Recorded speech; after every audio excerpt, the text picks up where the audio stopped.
Hello, everyone. My name is Yuan. I'm the co-founder and teaching lead at XCamp. And today, we are very pleasure. We are happy to have the USACO director, Dr. Brian Dean, to be here to attend our Ask Me Anything event. So first of all, let me introduce the agenda of today's event. At the very beginning, we will have a quick introduction of XCamp, and then after that, we'll have a Ask Me Anything session. And then after that, we will have a QA if we have some time.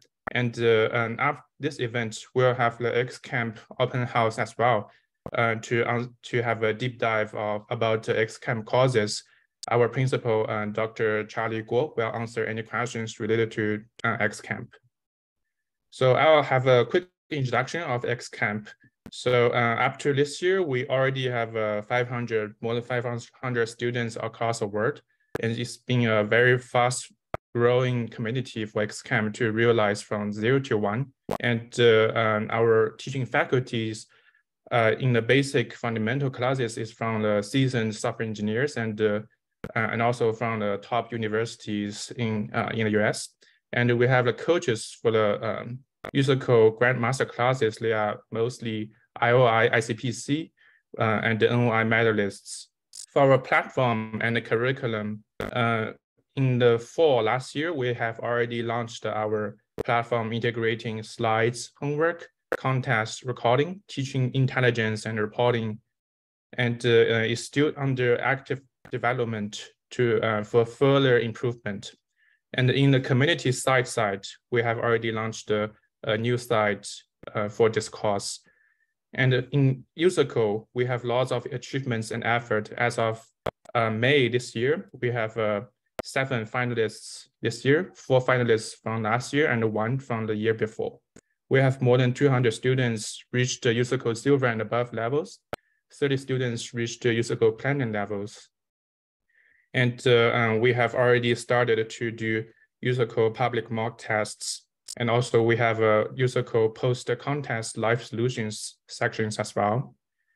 And in all weekends along the year, we have the foundation weekly classes offered as well. And we also offer the 100 problem challenge season project. That's all. And then let's jump into the Brian Dean, the QA section. At the very beginning is a quick introduction. Dr. Brian Dean has been a long-time USACO director. He earned his undergraduate and graduate degrees in computer science from MIT. He's currently a professor and chair of computer science division of the Clemson School of Computing. Let's welcome Brian Dean here. So we'll have a series of questions to ask him. Is being aggregated and extracted out of the survey we sent out before the event. And for all the parents attending the event, we welcome all of you to post their questions if they are not being answered in our questions in the slides. So we'll have a few questions to provide enough context about USACO at the very beginning, and after that, it'll be several questions follow up. The first question is going to be, what's USACO and what's the levels, and also what's kind of the rough knowledge, skill, or ability that each level is looking for?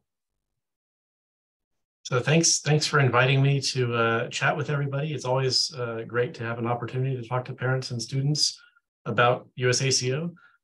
So first question is definitely on point. What is USACO? So USACO is the USA Computing Olympiad. It is one of several high school scientific Olympiads in different disciplines that are tasked with identifying and training top students across the country in different scientific disciplines. So there's a math Olympiad, a physics Olympiad, a chemistry Olympiad. The USACO is the computing Olympiad. So it is all about algorithmic problem solving. So how do you solve problems efficiently using algorithms and programming? USACO is one of the older Olympiads. I think the Math Olympiad is older, but we're, I think, second maybe physics. I'm not sure. but we're one of the older Olympiads. We have been around since 1992. So it's been quite a while. We've been around, I guess, more than 30 years now. So we have several goals with USACO. One of them is to select and train a top team of USA students to attend the International Olympiad in Informatics, which is kind of the worldwide championship of algorithmic programming at the high school level. I actually, is it possible for me to share my screen? I have a slide or two that I can maybe point at that'll help with a few of these points. Of course.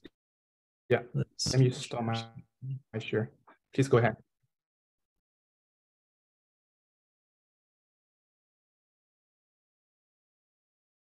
Okay, so in terms of the USA Computing Olympiad, so our big picture goal is to support the USA high school computing pipeline. So we're all about inspiring young students to learn about and appreciate and really have enthusiasm for programming and advanced computational problem solving.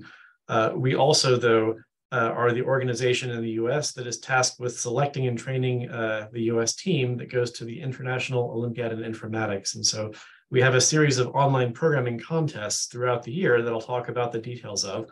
And the result of those contests is that we invite at the end of the season, typically the end of May, early June, we invite the top maybe 24 high school computer science students in the country to a rigorous training camp at my university that lasts for about a week and a half, where we give them advanced instruction in algorithmic problem solving, and ultimately we choose the top students in the country to represent us at the International Olympiad in Informatics.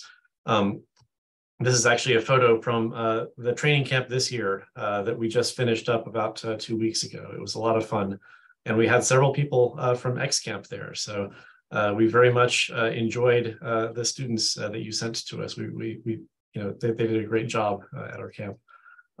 So one of our main goals is to select teams for the International Olympiad in Informatics, the IOI.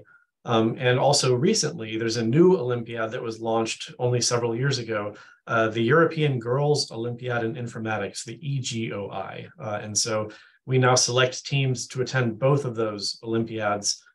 This year, the IOI is going to be held in Hungary in late August, and the EGOI is going to be in Sweden in mid-July. And we've selected teams to attend both of those Olympiads. The EGOI is kind of the computing analog of the European Girls Math Olympiad, and we send the top 4 female students in the country to that. And the IOI, we send the top 4 students overall to the IOI every year. These are Olympiads, just like the math and physics and chemistry Olympiads. It's kind of like the Olympics of programming in some sense. So students compete individually at these Olympiads. They win gold, silver, and bronze medals depending on how well they do. They're remarkable events. They go for an entire week. They're hosted by a different country every year, and you get a cultural program as well as the academic competition. And attending one of these Olympiads is a very big deal in terms of academics. Most universities would jump at the opportunity to admit a student who's been to the IOI or the EGOI. So it is a very high profile thing you can have on your resume, just as attending USACO camp. That's a very prestigious credential that you can have on your resume. The IOI and EGOI are held all over the world, so they are held in different countries every year. So it's also a great chance to travel and see a different country. So I'm looking forward to hopefully going to Hungary to the IOI this year. So let me tell you a little bit about the USA Computing Olympiad. So first of all, I put some of the main details on the slide. It's free, it's open to everybody. There's an emphasis, of course, on pre-college students, on high school students, but anybody can participate, even older folks. We have an observer category, so anyone is welcome to participate. All of our competitions and materials are available online, so they're easy to get to. It's an individual contest, so you take the contest by yourself, not in teams, although we certainly encourage you to work with teams and clubs and your peers. That's a great way to learn and kind of figure out more about how to program effectively. We have several different levels of competition. I think there was a question about how much do you have to know for each of the different levels. So let me explain that a little bit. So we have a bronze level, which is where everybody starts out. And bronze competitions are designed to be accessible to students that know how to program, but don't have any specific training in algorithms or problem solving. The problems are, I mean, they are still challenging problems sometimes, but they're designed to be problems that you can figure out kind of from first principles, even if you haven't been taught specific, shortest path algorithms or graph search algorithms or dynamic programming or more advanced topics and data structures and such. So it's a great division to kind of start learning about computational problem solving. So once students do well in one of their divisions, so if you score above a certain threshold, say in the bronze contest, you get promoted to the next higher division, and promotions stay with you. So you never get depromoted. Once you're promoted from bronze to silver, you're always at least in silver from that point forward. You can then take the silver contest. The silver contest assumes that you know some fundamental algorithms and data structures. So very simple things like maybe greedy algorithms and recursive search and some simple data structures. So the silver division is kind of, slowly learning a little bit more about algorithms, about data structures, about problem solving. Once you pass the silver division, you get to the gold division, where you need to know more advanced algorithms. So still standard algorithms, but slightly more advanced. So graph algorithms, dynamic programming, slightly more advanced data structures, things of that sort. And then when you advance from gold to platinum, now you're really in kind of the world-class level of competition. These are very hard problems that usually involve combinations of techniques and much more advanced kind of problem-solving lines of thought required to solve them. So very, very few people advance to the platinum level to begin with, but very few people excel in the platinum level just because the problems are very, very challenging. Usually when we select people from camp, we choose the top competitors from the platinum division. So that's a brief overview of the different divisions. The way our competitions are run, we have 4 contests currently throughout the academic year. Each contest is available over a 4-day window of time, usually a Friday through a Monday. And you can take the contest at any point during that window of time. The way that the contest works is there's going to be a button basically on the front of our webpage. And if you click that button, you can start your personal timer. So you can take the contest whenever it's convenient for you during that larger 4-day window. And when you click to start the timer, then you have 4 or 5 hours to read the problems and submit solutions to the problems.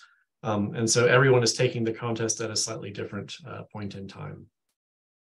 If you do well enough in the contest, if you get a perfect score, you can instantly promote to the next higher division and start that contest right away. Otherwise, you have to wait until the end of the contest and then results are released, and you'll be told at that point what's the cutoff for promotion. And so if you're above that cutoff, then you'll be promoted and you'll be able to take the next contest in another month in the next higher division. If you'd like to train and get better and better at problem solving, there are lots of ways to do that, but you can find a lot of old problems on our website, maybe a decade or more worth of old problems. These are wonderful to kind of get a sense of how difficult the different divisions are, what types of problems are asked in each division.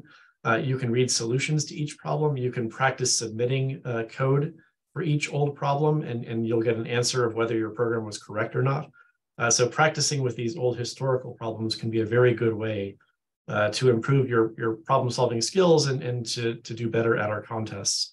There are also lots of online online judge websites and training websites and blogs and discussion boards. There's a lot of resources out there that you can use to help yourself learn about competitive programming, in addition to wonderful programs like XCamp.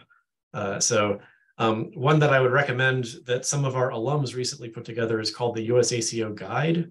And it's a nice curated website that kind of steps you through common types of problems that you find in the different divisions. So I'd recommend that as a good online resource. our USACO camp, we put a lot of effort into making the curriculum detailed and rigorous, but also adding enrichment lectures and teaching students about modern topics in computing. We try and make camp as enriching and fun as possible, so that students not only improve their problem-solving skills, but they kind of learn more about the big picture about what computing is all about. We've had some fabulous lectures at our camp this year. One of our coaches is the head of research development at OpenAI and was talking about all the latest ChatGPT innovations. And one of our coaches just took a professorship at Yale and is doing some advanced graph algorithms. One is about to graduate with a PhD in AI plus robotics and was talking about some interesting work that he's doing. So we have lots of interesting kind of enrichment activities and lectures in addition to the core camp curriculum, and sometimes some fun computing games as well. So lots of the alums of the program of the USACO have gone on and had tremendous impact both in academia and in industry. So many notable computer scientists today had their start in competitive programming.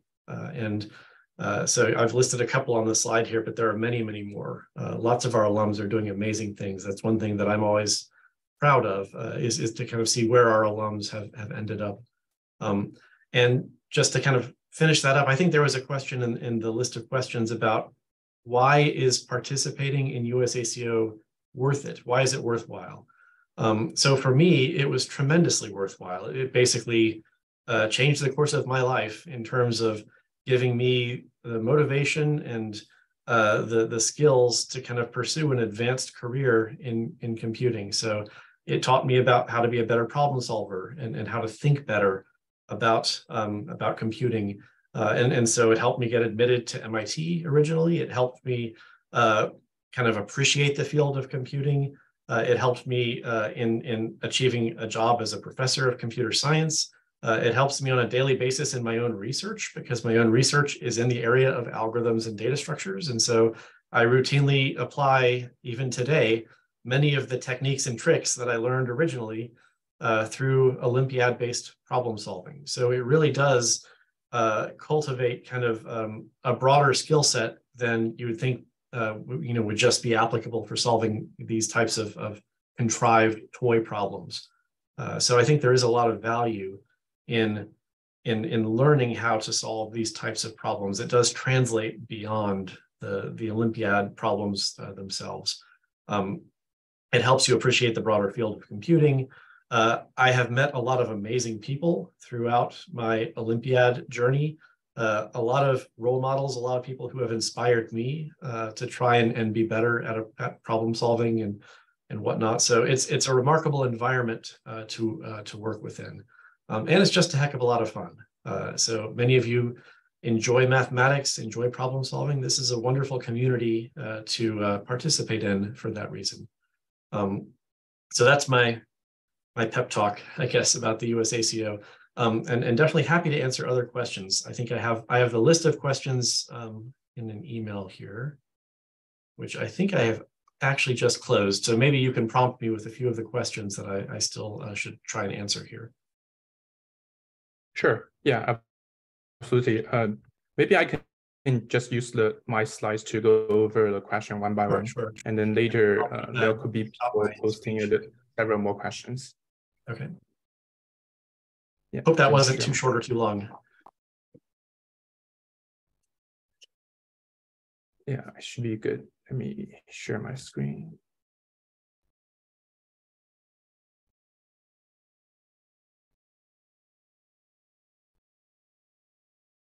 Okay, so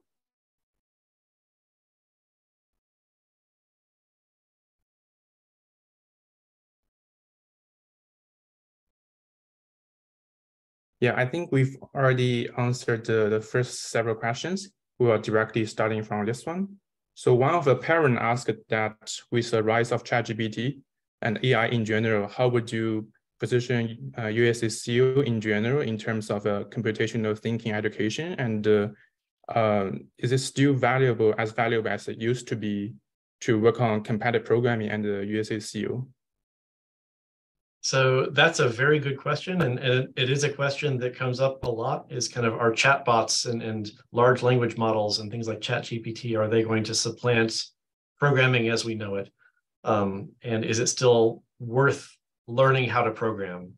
I think just for the same reason, it's worth learning how to write and speak, even though chatbots can create written text. Programming isn't going away. Chatbots are a tool. They can help you write scaffolding that kind of is the basis for the starting point for a program. But programming is a complicated endeavor. It is certainly possible for ChatGPT and similar programs to write simple code that solves simple problems. But anything remotely complicated, I think, is going to be a huge challenge for any of these large language models to be able to solve. So right now, I think we've seen ChatGPT able to solve maybe the simplest of our bronze problems. But I would really be surprised if any of these chatbots or AI-enabled programs manages to solve much more sophisticated problems than that, silver, gold, anything beyond that. Those just require too much innovation and thinking and things you can't just hope that an AI program will solve. So I think there's definitely, there are limits to what programs like ChatGPT can do. I don't think ChatGPT is kind of a threat to programming, especially if you're writing programs that do something meaningful and complicated and interesting. ChatGPT can maybe write really simple kind of plumbing programs and scripts and things like that pretty easily. But if you're doing, interesting programming, thought-provoking programming, we still need actual humans to do that. I don't think AI is going to take over anytime soon there. So on the flip side, AI has really kind of transformed computing in the last several years. So computing has really been upended by the advent of just in the last year, even with these large language models. Computing is even more exciting as a field to go into now. And we really, really need talented computing specialists to help us advance the field, who are able to understand and program and solve problems at a very advanced level. These AI models are quite sophisticated.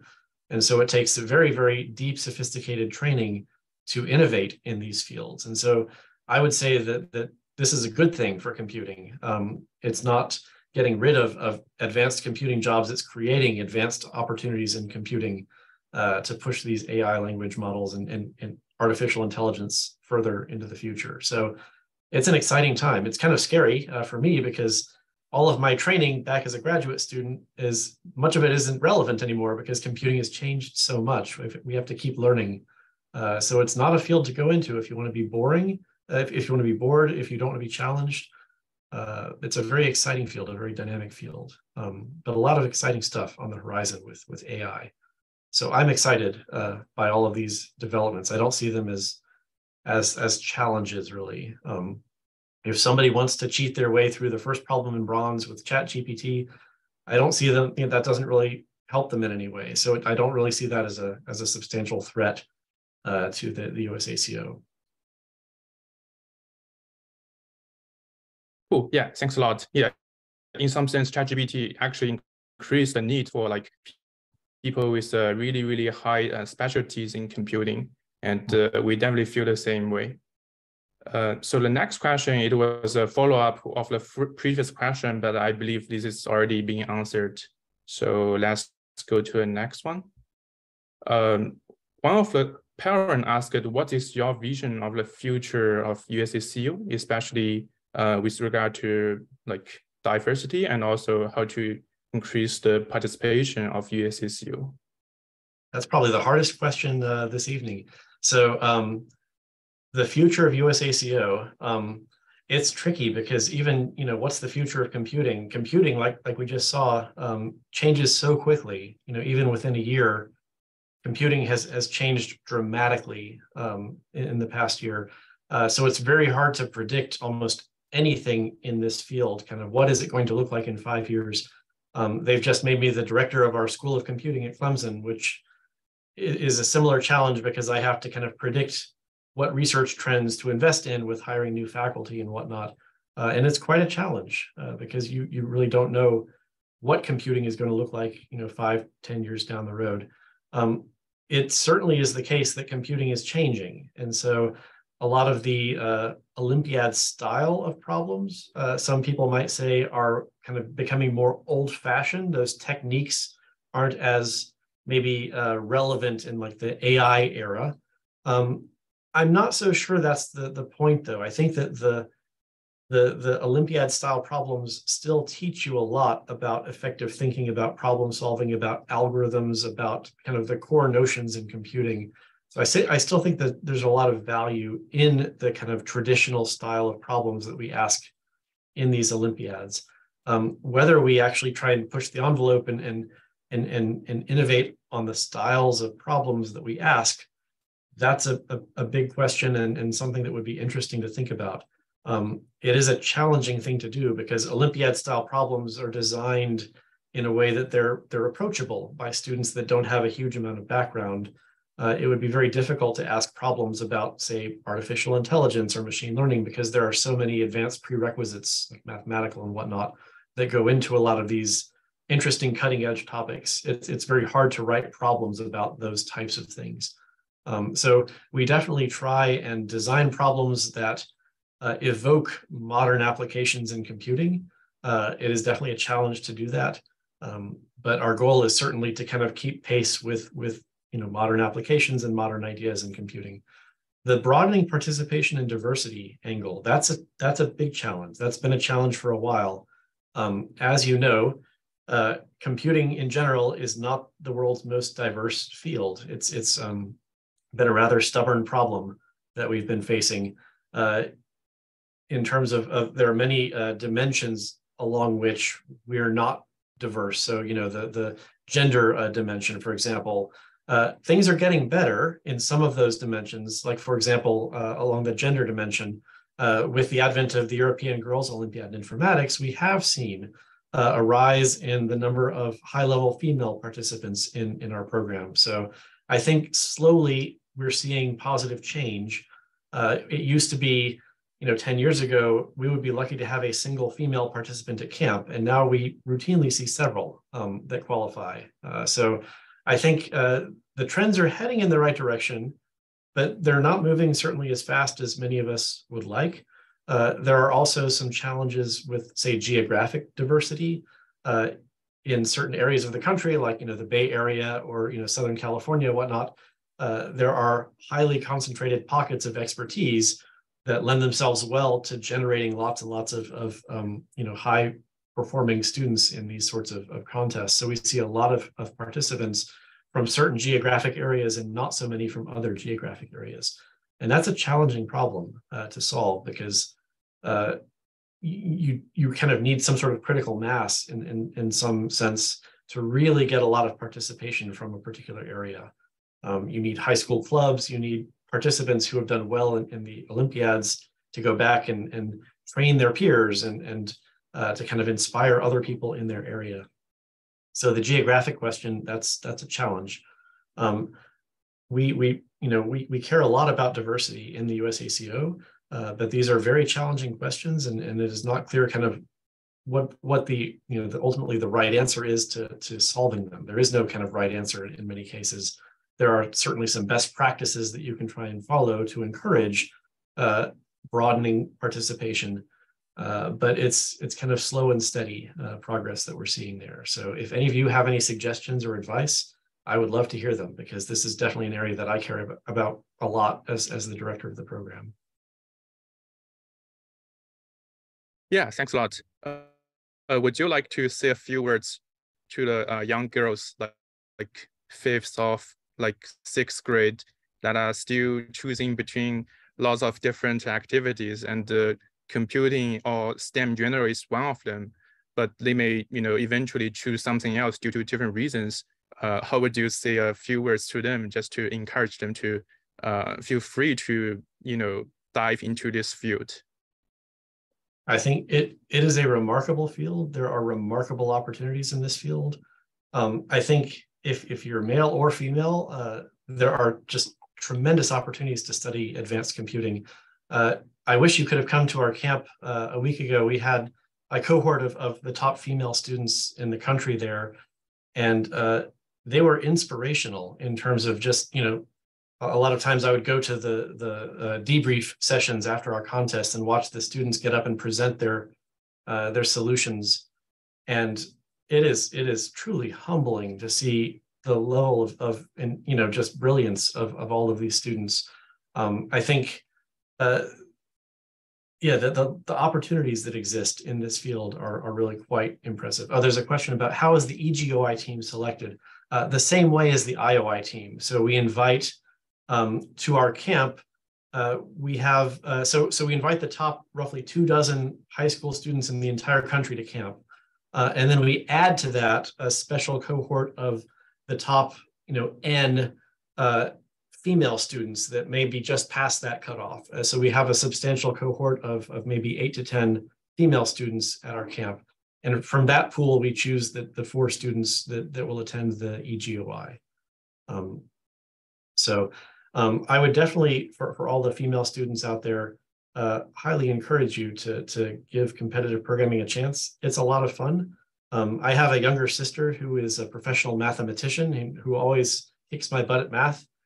So I'm used to female students that are outperforming the guys in the room. It is a phenomenal opportunity. So don't let anything discourage you or stand in the way. There are definitely some pretty crazy stereotypes out there, and societal pressures that will push back on you occasionally.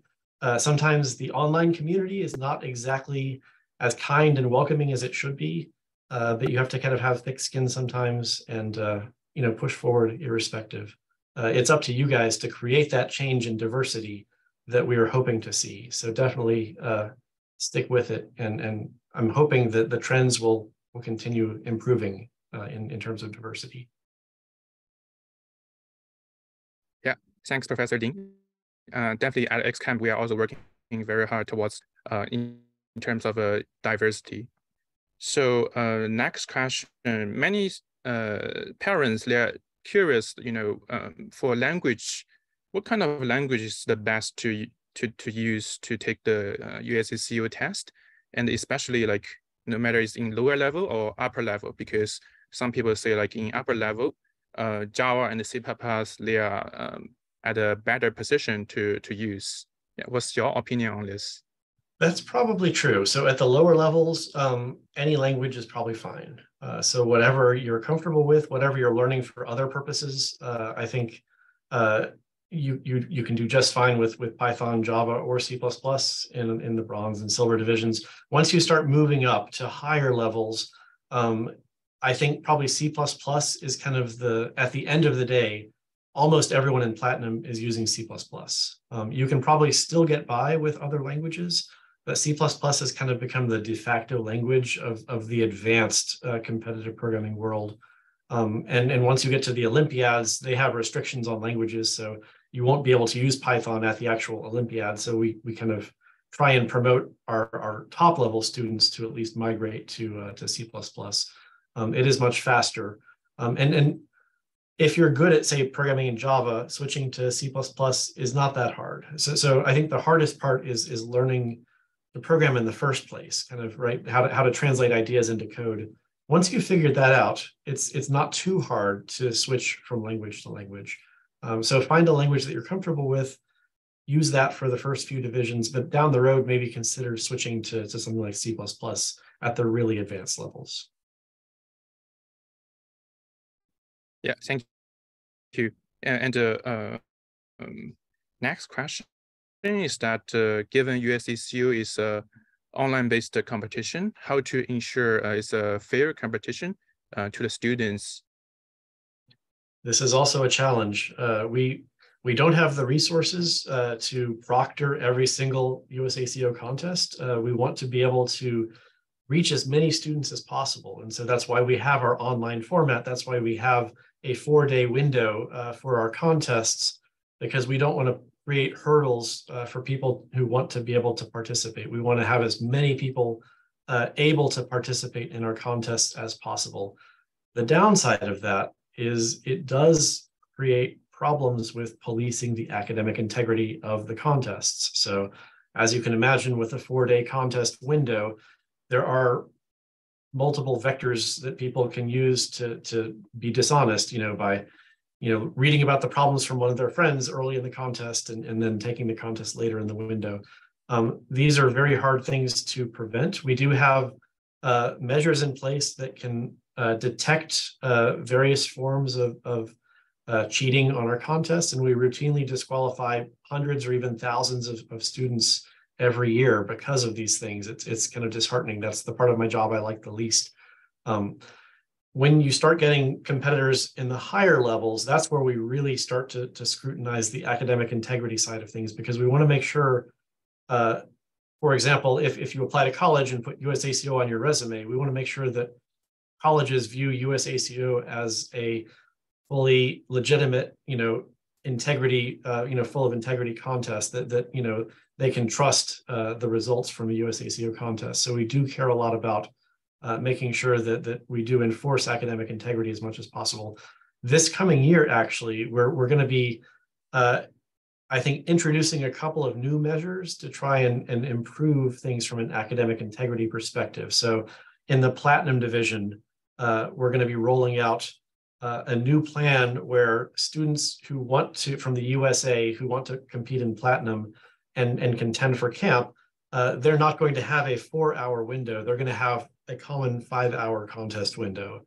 Everyone will have the exact same contest window, so that will remove the possibility of reading the problems in advance and then solving them 2 days later. So we're trying to kind of crack down a little bit on possible vectors for cheating in our contest. It's very hard to crack down on all of them because we're not there in the room with the students. And I have seen almost, if you name it, I've probably seen it in terms of attempts at cheating. I just had to disqualify a couple of high-level competitors who had paid other people to take contests for them. There's some really disheartening stuff that goes on sometimes. It takes a lot of my time. Probably most of my time is devoted to kind of looking into allegations of academic integrity, talking to principals and high school teachers of students that have been banned for cheating, all sorts of things that I would prefer to not spend time on, but it is important to make sure that we do try and enforce as much academic integrity as possible. Especially, when you're talking about inviting students to camp, we definitely don't want to make a mistake there and invite someone who has not earned their place to camp.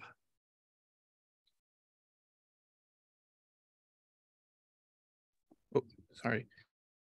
Yeah, thanks a lot for the previous question. I think at camp, we also put the integrity and honesty as the first priority, and we work very hard to achieve this. And we always tell students, hey, it's okay, you don't pass USACO certain level, and we don't push you to pass at any moment. However, for every single step you take, it has to be honest and a step with integrity. I think I've gone through, go ahead.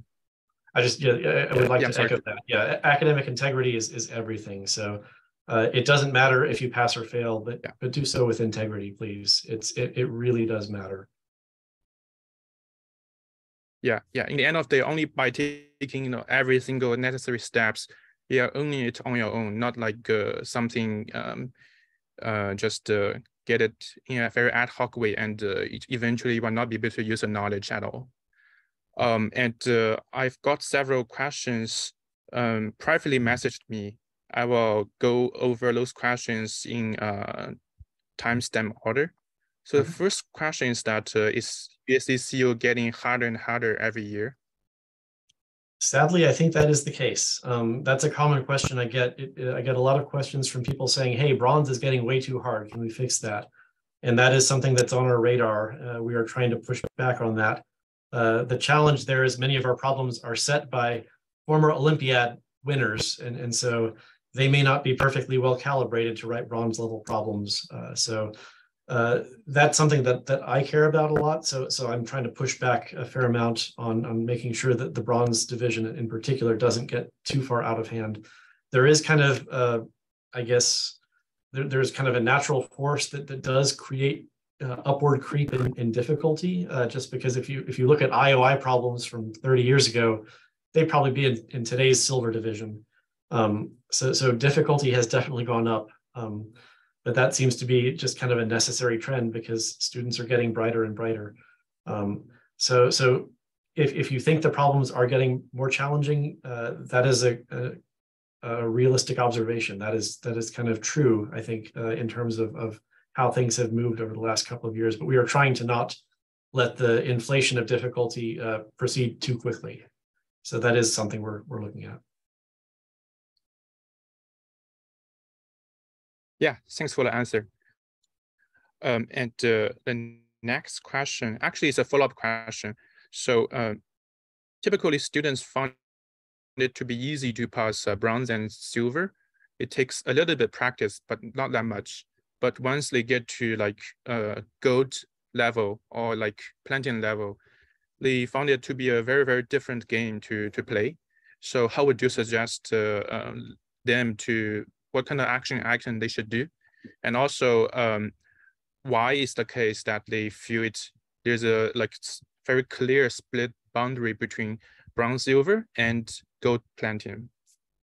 I think the boundary can be different for lots of people. I know a lot of students kind of get stuck in silver for a long time. A lot of students get stuck in gold for a long time. Everyone is different in terms of how they learn and kind of where they kind of, where they hit that first brick wall, and that, they have to kind of practice a lot to get through that.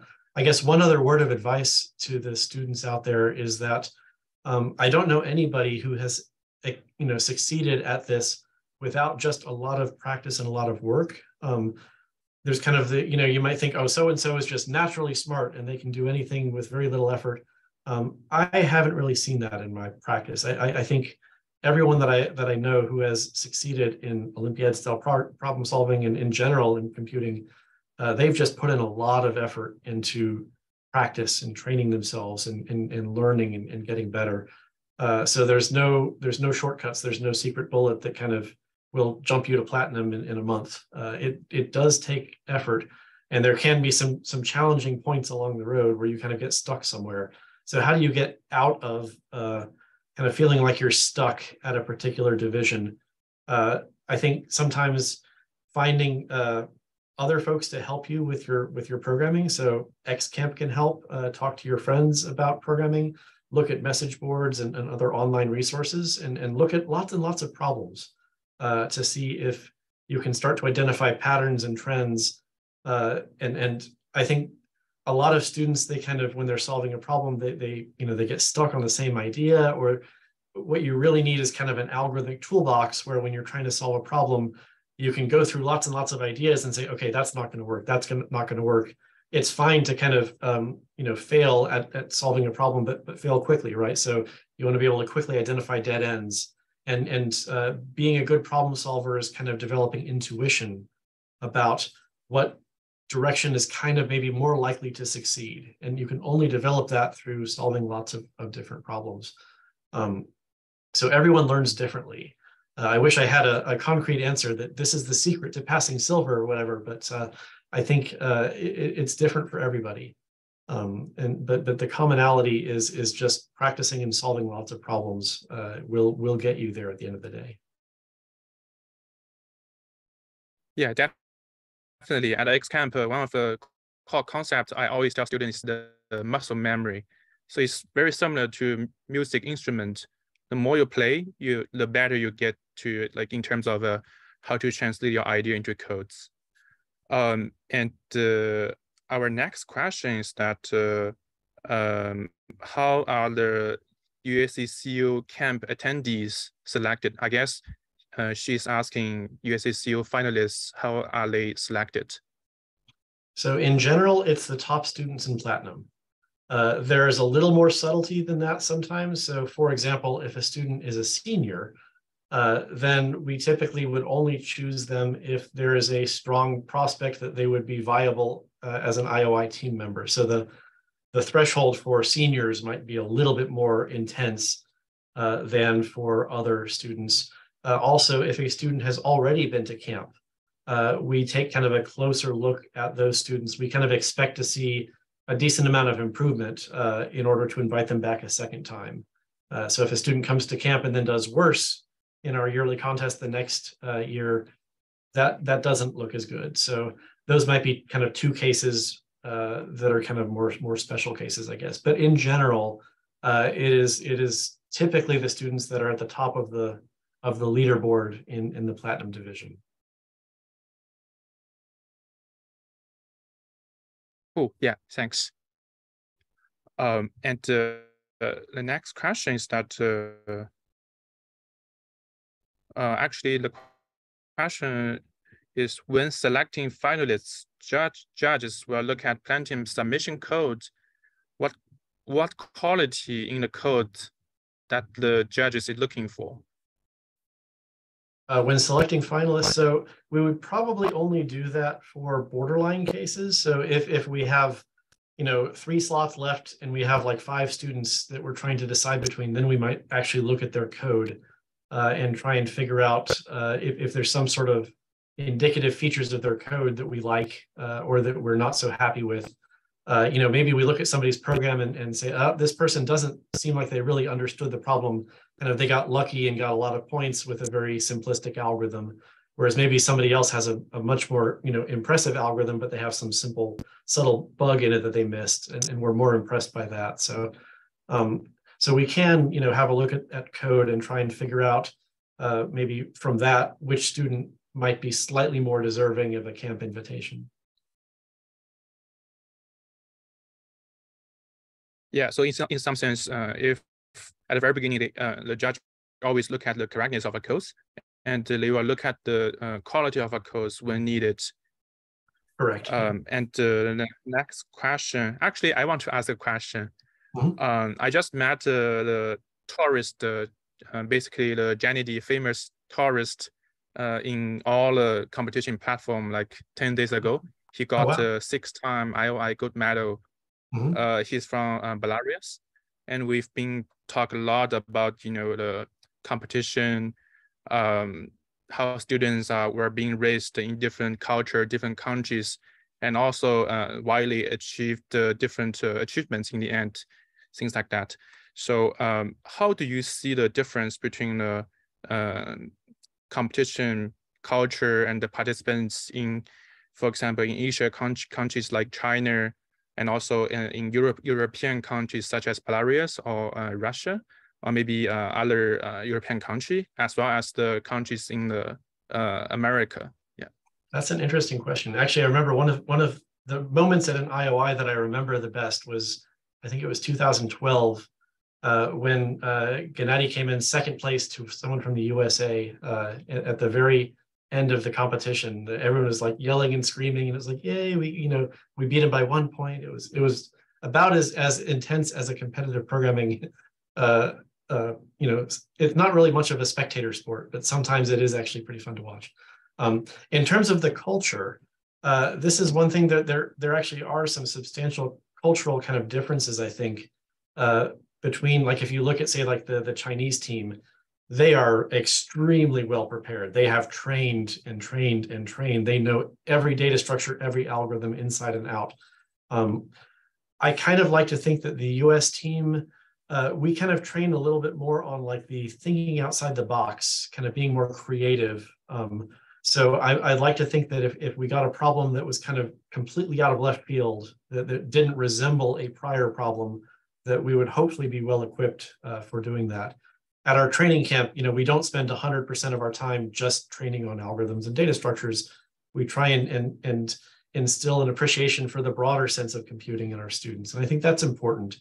That's something that we can't lose sight of. So I think that our students, there's a culture of kind of appreciating the big picture and appreciating creativity, and not just kind of like rote memorization of different approaches. I think the European approach is also kind of different. I think there's a strong tradition of excellence in kind of mathematical problem solving and combinatorics and other sorts of areas in Europe. So you kind of see a lot of really strong students in those sorts of areas, problems like in graph theory and whatnot. So they kind of maybe they have a different kind of intellectual mindset as well. It's maybe a little harder to characterize, but so the students coming from different geographic areas, it is interesting to talk with them because they definitely have different approaches to thinking.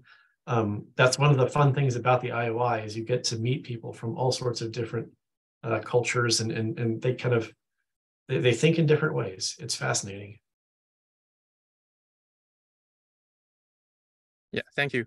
And the next question was a quick follow-up. Is that since you've seen like competitors from different culture, different countries, eventually they probably grew into entrepreneurs or like engineering leads or like stars in academia. Could you give us several examples for how they like kind of a story that can be shared? For example, I'll just take Richard Peng, for example, was one of our coaches. He competed for Canada as an IOI competitor.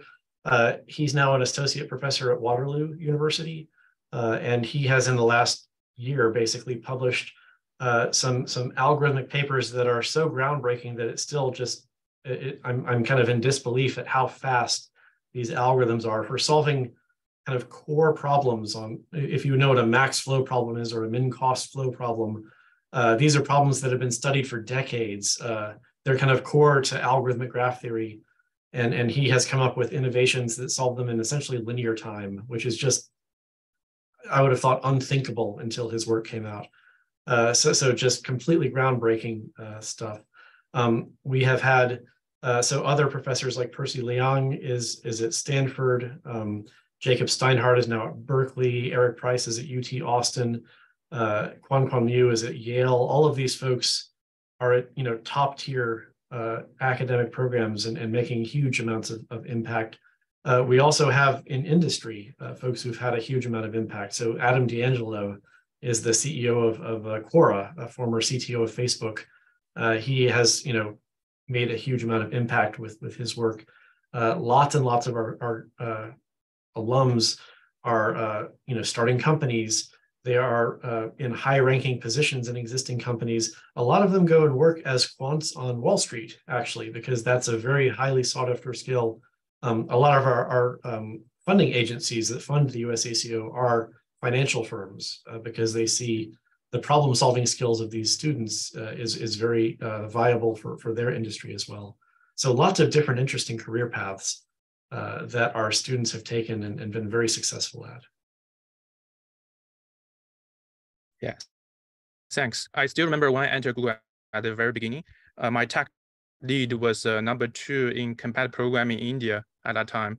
So like when we discuss about our competition background, we always agree that the experience in competition and the training towards that is one of the best things that ever happened in us, because it just teach us how to do the long pull effort and also how to unblock everything along the road. That kind of a mindset and grit is something that's the very few things can give us. Yeah. Mm-hmm. And the next question comes to seeing this year finalists have some students with a state marked as China, and just wondering how does that happen? So according to the IOI rules, a student who is not a US citizen can still represent the USA at the IOI if they're attending school in the USA. And so you have a couple of sometimes foreign students that are invited to camp because they are eligible to represent the USA. We do require that they kind of commit to representing the USA. So they can't attend our camp if they're also attending like a camp in another country that might give a conflict of interest in terms of ability to go to the IOI. But that is a possibility that we can have non-citizens, I guess, participating. Yeah, thanks. Next question is that how much time it is recommended for high school students to practice on coding to prepare for USACO every week? That's a loaded question. I think it depends on the person, but I mean, how much time do you have? the more time you put in, the better your results are going to be. So everybody is different in terms of how much time they have to commit to things. And I would encourage you to, not just do USACO and make that your entire life, right? I think it is important to be a well-rounded individual, learn how to solve problems, be good at computing and mathematics, but also be good at reading and writing and speaking and communicating and art and music and all of these other things. You want to be a well-rounded person because somehow that also helps with your creative thoughts, I think, with problem solving. So put in as much time as you're comfortable with. And that's the best you can hope for, I think. Yeah, thanks for the answer. So due to the constraint of the time, we will answer the last question. There are several more. Let's try to get the last one answered. So the question is that what are colleges and the private schools' views on each level of USACO during admission? So I do answer a lot of questions from a lot of college admissions officers reach out to me asking, can you verify that such and such a student is in the platinum division or, has come to camp or whatnot. So I do talk to them routinely. I know that it does make a big impact. Like, for example, I talk very often with like the MIT admissions officers about, who's coming to camp and who's in the platinum division. And they seem very keen on knowing that data. So I think that it is definitely looked at very closely by college admissions officers. Private schools, I'm less sure. I have talked less with them, but I know on the college admissions front, if you have platinum status or even better finalist status, that's usually a pretty significant thing. Yeah, thanks for the answer. I think due to the time limit, we'll end our Dr. Brian Dean Ask Me Anything section at this time. And we want to take the opportunity to thank Dr. Brian Dean's effort and the team's effort in USACO official, both the competition as well as all the years of devotion into the community, into the education of the next generation. It's truly great work, and we truly appreciate the community and the platform that you are building. And yeah, I think that's the end of this section. From time to time, we will still invite Dr. Brian Dean come again to share his input and his insight with all the parents here. And please stay tuned. And we'll enter the next section, which is the deep dive of XCamp's community and also as well as our courses. And we'll have our principal, Dr. Charlie Guo, to share the next section. I will stop my screen share. Thanks, Brian Dean, for attending the event. Really appreciate your time. Thank you. Always fun to talk with groups like this.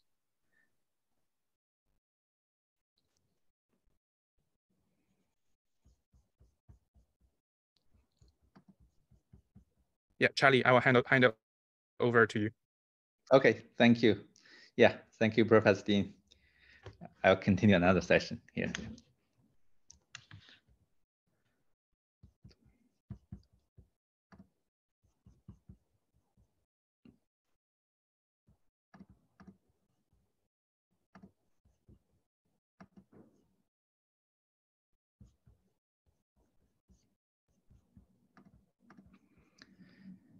Hey, everyone. I think you learned a lot from Professor Dean's discussion.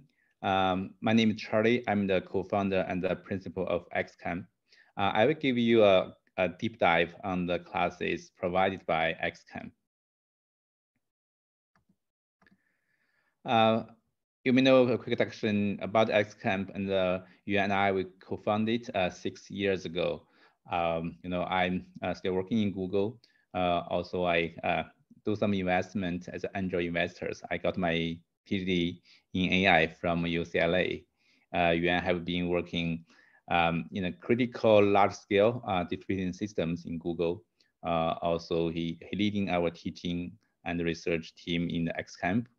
You may see kind of our students. We have 12 finalists. Mostly those. Is in charge of the teaching. As Professor Dean just introduced, USACO has bronze, silver, gold, platinum, these 4 divisions.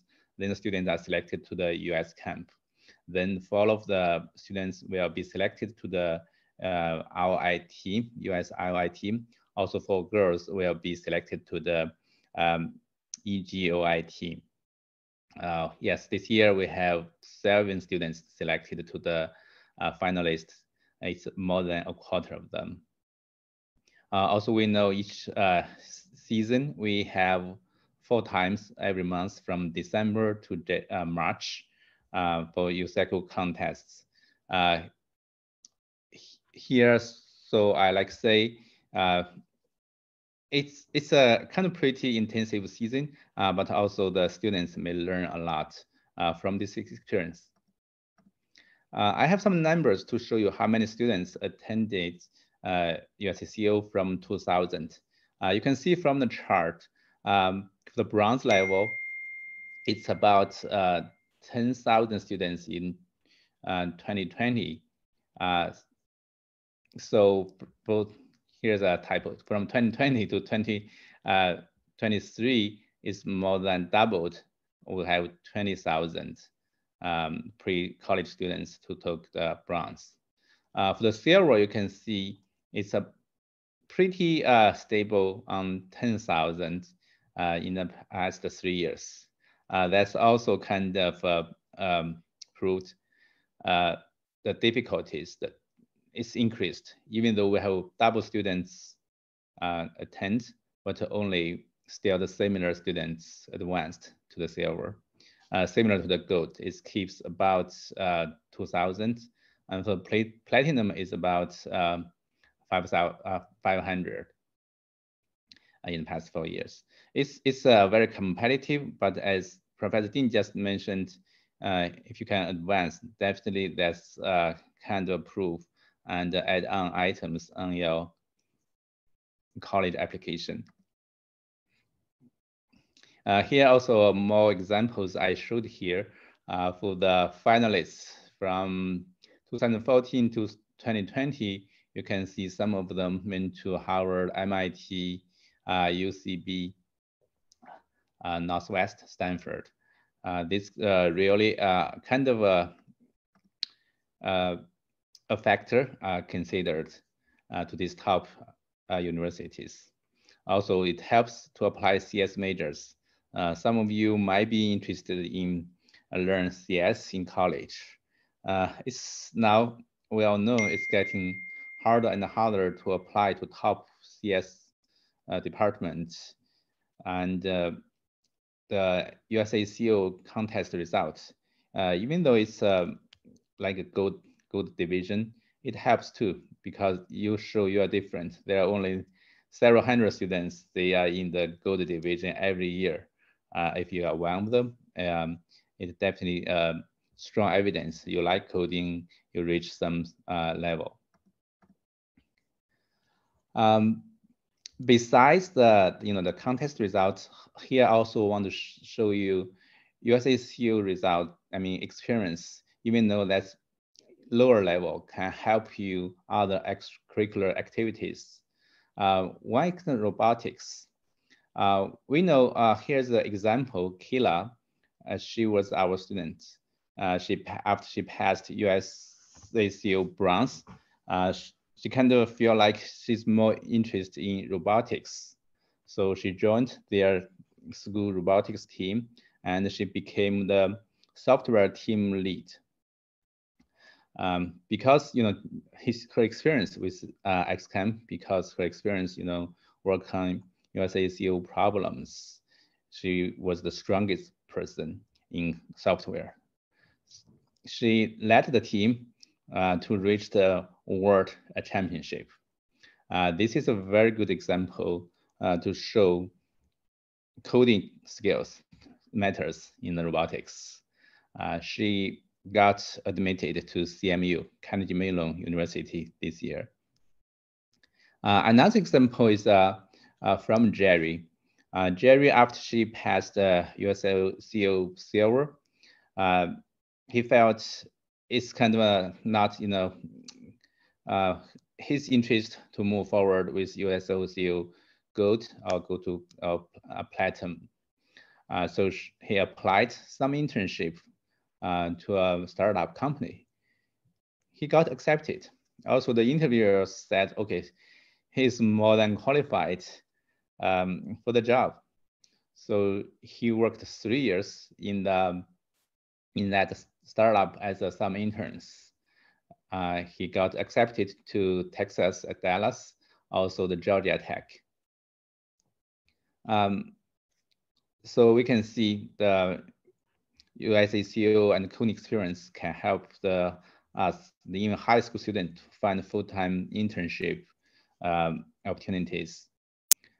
The last example and area I like to say, if you learn coding, you have some USACO background, it helps you on research. Albert is another example. He was the early student with X Camp. So he went to China for the summer camp for 1 year.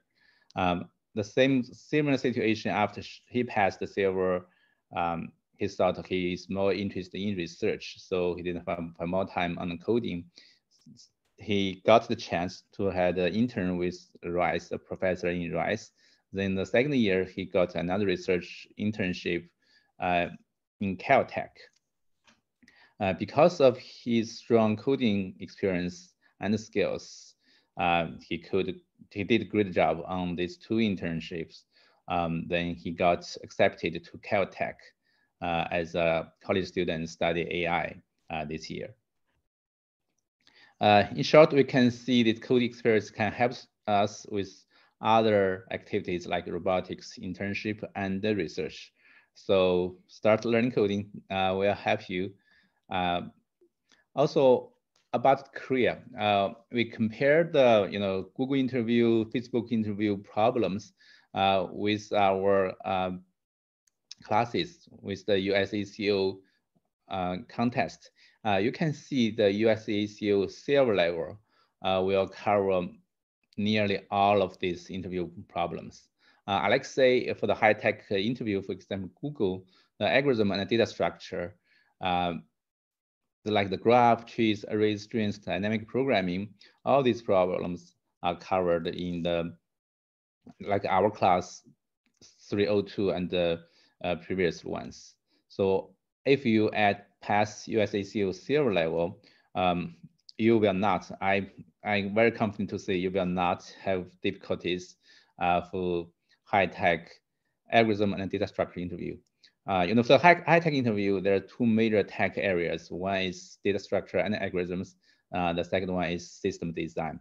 The third one is languages, computer languages like C++, Java, this kind of grammars and related design.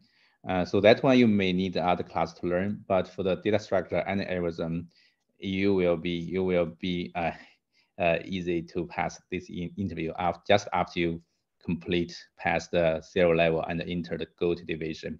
That's also another reason, on your resume, if you have USACO gold division, it will be plus now for your college application.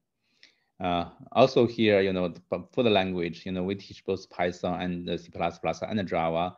These are 3 coding languages in this high-tech interview. Also, there's 3 major coding language in Google too.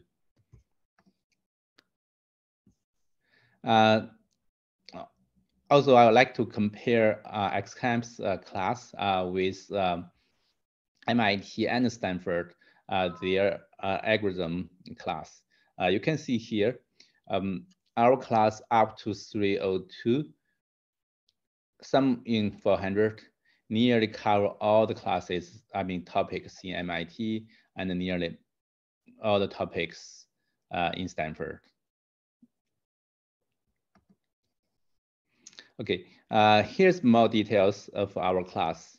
You might see we have 4 levels from the beginner level to intermediate level, advanced level, and the competitive classes.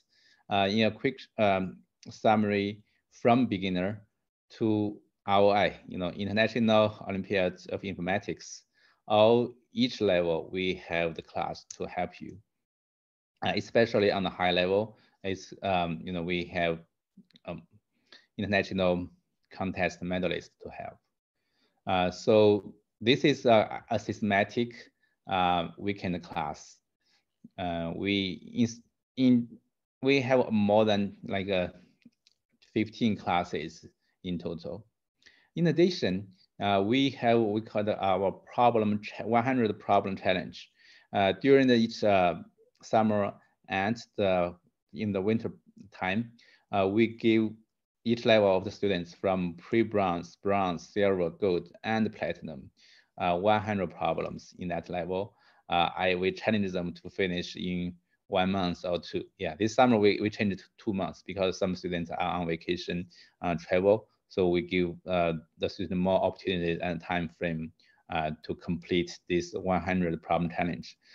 This 100 problem challenge is from like a very easy level, level problems for that, like USACO level, and to the most challenging ones. So you got the opportunity to practice at a broad difficulty. So this will help you, to revise the knowledge you learn. Also, as Yuan just mentioned, to practice your muscle memory. It will help you. Also, we have summer camp and winter camp. This 4-day camp, you will, study with the students and teachers in person, and we will have very intensive problem-solving discussions, also knowledge sharing too. So for this year, the summer camp is next month, July 17th to July 28th. This 2 weeks. For winter camp is after the Christmas and before the end of this year. It's another 5-day whole day camp. So combine all this, then we have grand master classes. It's called for the USACO gold level, platinum level, US camp level, and ROI level.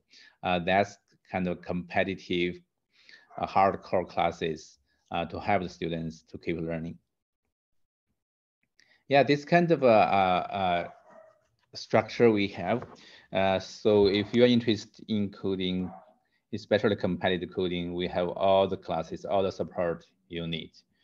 Besides that, we also provide APCS classes. This kind of opportunity for you to learn Java, also help you to complete one AP class, the APCS class.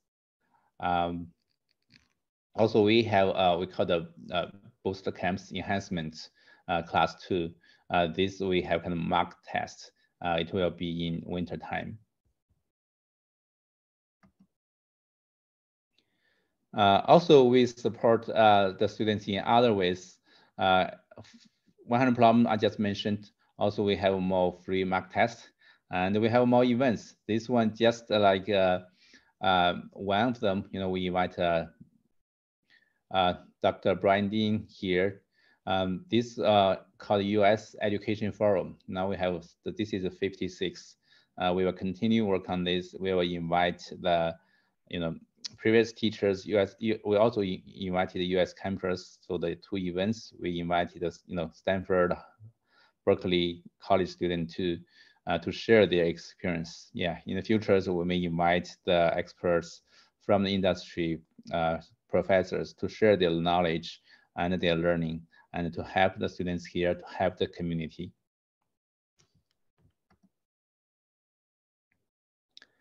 For the USACO competitive class faculty, you can see here we have ROI medalist, we have NOI medalist, we have USACO finalist, the US campus, also platinum division students. Also, we have in the college they have international college programming contest, ICPC. We have their coaches to coach our students. Also, we have ICPC medalists too. Again, here's our achievement. We have already more than 200 students entered silver and above. We have more than 30 in the platinum and 12 finalists. Also luckily and happily, we have one student join the US national team, the girls team. She will attend the contest next year in Europe. Okay, that's kind of a quick introduction about for our classes, especially the structure of our class and the learning, coding, how will help us not only on contest, but also on maybe other curriculums or college applications and our career. I want to leave more time for questions. Yeah, you may type your questions in the chat, or because we have about 50 people here, you may just turn on your mic and ask me question too. I have a direct message question here. The question was, can new students sign up for 100 problem challenge for the summer? Just know this and intend to Yes, our 100 problem challenge is open for academic students, also for any new students. So the purpose is, the students really use this opportunity to solidify their learning, to practice more, to have systematic, practice. Yes, I think the challenge from tomorrow, maybe the registration closed, but I'm happy, to continue open this and to give the student opportunities. Also, we have the reward. Every students, they get a $1 reward if they solve any one problems. If they can solve all these 100 problems, they can get a $100 reward. Danny has a private message to me. How will students know which level of the class to join? For all the students to join XCamp, we have a placement test. Even for the introduction, we have a math problem to test his kind of ready on the math background. Also for the other levels, we have tests. We have problems to solve, and based on the placement test results, we put the students in the right class. We believe right content is the only way for the students to learn and to make progress. If too easy, they will feel bored easily. If too challenging, they will get frustrated. So the placement test will place the student to the right level.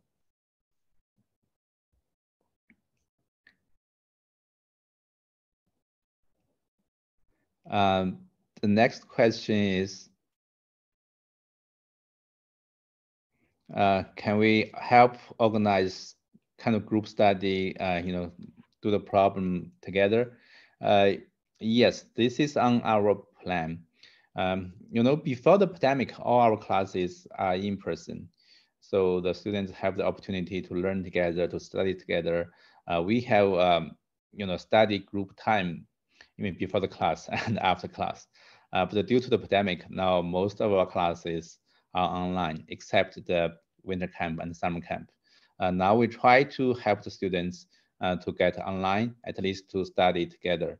Now for the higher level class, like 602, 603, they study together, they have group study time.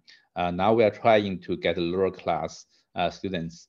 Maybe some can be organized by parents. We have group students to go to a student's house and they can learn together there. Yes, this is on our plan. We will build this kind of group study opportunities for the students.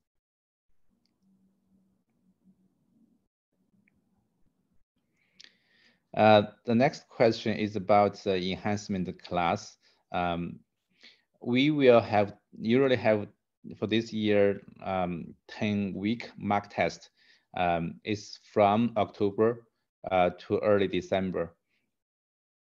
We prepare the students to get ready for the December contest by one mock test every week for each level. This is important because only with enough practice you can achieve this goal, as you just mentioned. Also, it is important for some students, to pass maybe in the first contest this year, because they can try more for the next level. For example, some students, if you can pass gold to platinum in the first try, then you have 3 opportunities, to do the platinum. That's also the experience, from Tina, the girl, she entered the EGOI this year. On the first try this year, last year, December, she passed gold, entered the platinum division. Then she had 3 chances to work on platinum. Then she got selected to the US camp. Also, she's very strong. Then she got selected in the US team to represent the US to the girls contest in European.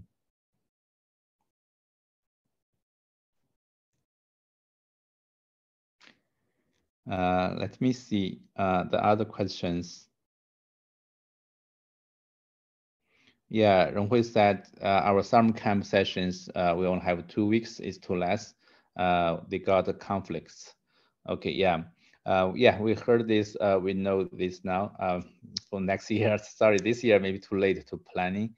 For next year, we may have more sessions. Also, we are planning the summer camp in China, in Hangzhou, China next year. We will have the kind of schedule maybe very early before the end of this year, so the parents and the students can prepare for that. Before the pandemic, we have 2 sessions, 2 summer camp in China. It's a great success. The students said they can learn a whole year's content in just 1 month, because in that 1 month, they immersed in the environment. They learn day in, just with friends. Also, they get kind of get into the coding. Also with a lot of a similar level or even high level students in China. Also, some of them they learn good in Chinese too. Okay, that's the question I saw on the chat. Any other questions?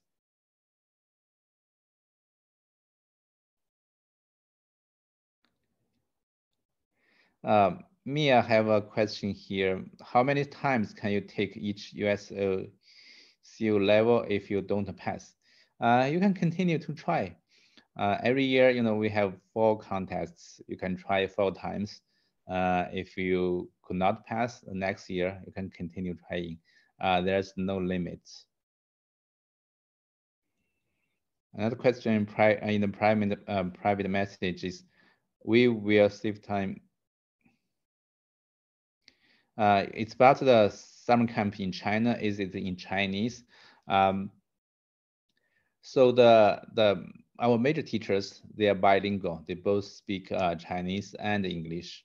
So for the most classes, they will. It depends how many students in the class. For the last time, we have about 7 students there. So they join the class with the other students.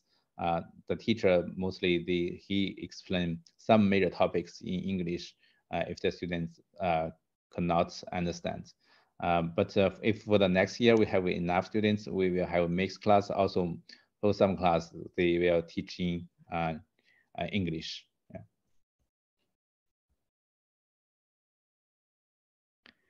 Okay, great.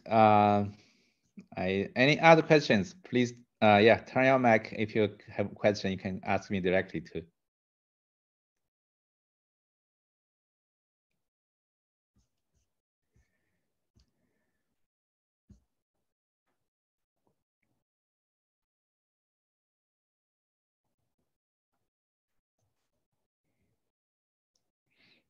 Okay. If no more questions, yeah, we may end here. Yuan, do you have anything to comment?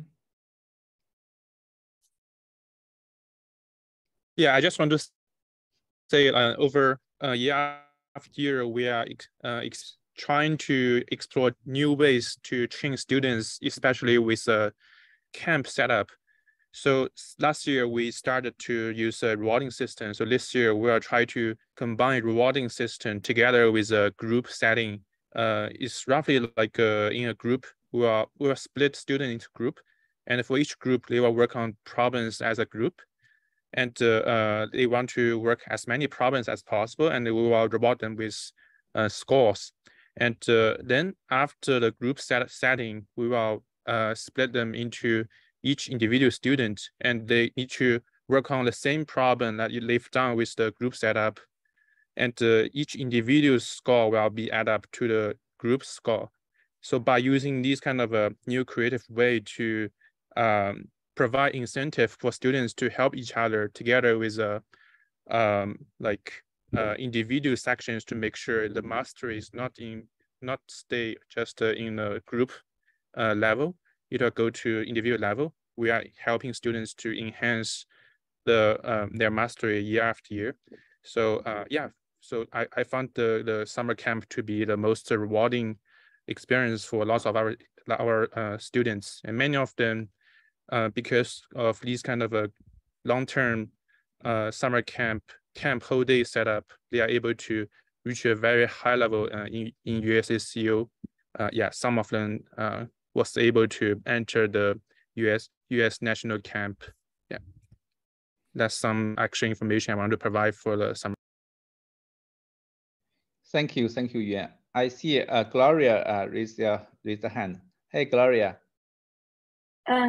老师你好，我想问一下，我想请教一下，因为我现在孩子7年级，马上8年级，他一直学 coding， 然后 Python 的话学完，我就想问他，学完一个语言是不是再学一个另外一个语言，还是说应该是引入一个 project 来做？我有点，因为我们现在在南加，我们当时现在是在 local 的一个这样的 coding 机构，但是他们的模式是好像你做完400道题目过完了，那 Python 一个 level 就过了。下一个的话，我是希望他再学另外一个语言，但是我跟 local 的机构商量的时候，他们觉得到另外一个语言，或者说再深一步的 Python， 他建议我们去先做一个 project， 比如就说是 web development 啊，还是 game design， 然后再学一个语言。我不知道这个思路对不对，还是说，因为我觉得你们好像是更多的竞赛追问的，所以我就不太清楚我们应该是怎么个方向。对，是这样子的了，就是说这个计算机的学习呢，刚才其实我们也谈到，比如说这3大语言 Python、C++ 和 Java，其实呢这些语言它们有很多类通的地方。你比如说我们这边孩子学完了 Python 之后转 C++ 的话，我们差不多有10个小时的这个课程，孩子其实2-3个星期都可以转过来，就是在语言的基本面方面其实是有很多相似性的，所以对孩子来讲的话，就是说基本上学语言这个不是一个难点，基本上你一门语言入门了之后就可以做其他的事情了。那其他的事情的话，刚才也谈，当然你谈到做 project，的确这对很多孩子来讲也是比较好的。那另外的呢，就是像我们这个就相当于我们是比较系统的来学习计算机的数据结构和算法，这个其实和语言都没有关系的。但是呢，这个就可以很好的让孩子锻炼他的能力，而且能够系统的一步一步的往上学，会不停的增加他的兴趣。当然我们刚才谈到了，假如其实你这个7、8年级来学的话，还是特别合适的时候，就是也许到了8、9年级、10年级的时候，他真的能够到达这个 C-level level 的话，那以后他来比如说面试谷歌的时候，这种算法的问题就基本上没有问题了。或者大部分孩子了，就是说语言他可以自己补一下，其他的也可以大学里学一下。基本上像当你这做一个软件工程师到了这个 level 都没有什么问题了。因为系统性特别重要，这样的话孩子可以一步一步的往上走，而且会学的还比较有兴趣。因为语言的话可能就是这个入门的东西很快学完了也就学完了。当然 project 的话可能你找到比较好的 project， 感兴趣的 project 也可以，但是呢这个也相当于是说比较零星一点，没有那么多系统性。对，谢谢，我也是这么认为。我是感觉这个语言学习应该系统性、持续性，而不是说学到一个然后你停了做 project， 然后再回到我自己个人，我就家长而言，我是希望他如果时间允许，最好2条腿走路嘛，都是语言的，就是这个你刚才讲的系统性的学。然后如果有些 project 感兴趣，他可以选一些就是那种，就是因为长期特别是女孩子，我不知道像我们本来就觉得呀，长期这学语言可能会不会太枯燥，所以有些 project 让他这个兴趣点保持在一个最高点，本来是这么想。但是好像现在这 local 的他就觉得就要 focus 在 project， 我这一点跟他们有一点点意识上交流上的一个不对，不同频，所以我就想了解一下。所以的话，他现在学完 Python 的话，那如果我们要跟你们的话，我到时候再让他来测试一下，他就可以直接学那个C++，还是说 Java， 还是有个什么程序，有一个顺序啊什么的。对，你来测试一下，看看它是哪一个 level。就我们现在课程就是入门的100、101和102都是Python 的。OK，对，它应该有一个看一看。200就是C++ 的。那假如需要转 C++的，我们有课程200的话，就是专门先转 C++，然后再继续往前学更深的内容。明白了，行，那我到时候让他来测试一下。对，因为我们的课是这个星期就开始了，其实昨天已经报名截止，但我们今天也说，今天这个因为有这个OK，对，还可以就是说继续来报名，而且今天我看一下。对，这个行，那我看一下，好像有点晚。最主要我们现在暑假放了一段时间，所以我看一下时间上面怎么安排。因为他平常其实做 project 已经做了一段时间，因为他会 design 那个，所以他一直同时学语言，同时他一直在学 Unity。但是我感觉那 C# 语言只能在那个他 design game 的时候，好像跟竞赛什么都不搭界，所以我就不知道那条路要不要往前走。但是他因为自己有 art 的背景 design 病，所以我就觉得那个好像等于是维持个兴趣，所以我现在就不知道他应该重心在侧重于哪一边。当然肯定是希望有一个竞赛可以加持嘛。是的，好的，行，我看一下，谢谢啊。Okay, thank you. I think some students asked maybe in English a quick 语言 translate question, about learning different language or do some projects and learn systematically on algorithm and data structure like XCamp. What's the difference? Yeah, definitely, for the language, after you learn one language like Python, maybe it's easy if you learn C++ and Java. It might not take much, long time. Also, you might not learn more, by spending this time. So another direction, you do some more projects. Definitely, it's fun. It will help you. But it's good. You find good projects, to help you to improve and learn. For systematic learning algorithm like XCamp, it will give you a long term and a deep on the skills and even competitive contest to sharpen your skills. So definitely that's different, and it's kind of mostly the student choice to see which one he likes. Yeah. Okay, we have Tina as a question here. What kind of kids are good to learn programming if they like to debug? Yes, generally we see, for the students who like the STEM, some like thinking, like logic, like math, they will like programming, they will like coding. Even some students, they kind of have fun to build something. They will like coding too. So mostly I think you can have our students to try and see if they like or not. Also, like I said, it's kind of trying may take not only just 1 class or 2 classes. It's good for them to try, say, 3 months or 6 months. We have some students, at the beginning they don't like coding, but after 6 months or 1 year, they do enjoy the coding and move to very high level. Yeah, thank you, Tina, for the question. Any other questions? No? Okay, thank you all. Our session ends here. If you have any questions, feel free to reach us. We have Facebook, Twitter account, LinkedIn, WeChat. Also, you may contact our student consultant. Her WeChat code is here. Thank you all. Thank you, Rui Hui. Yeah. Have a good night.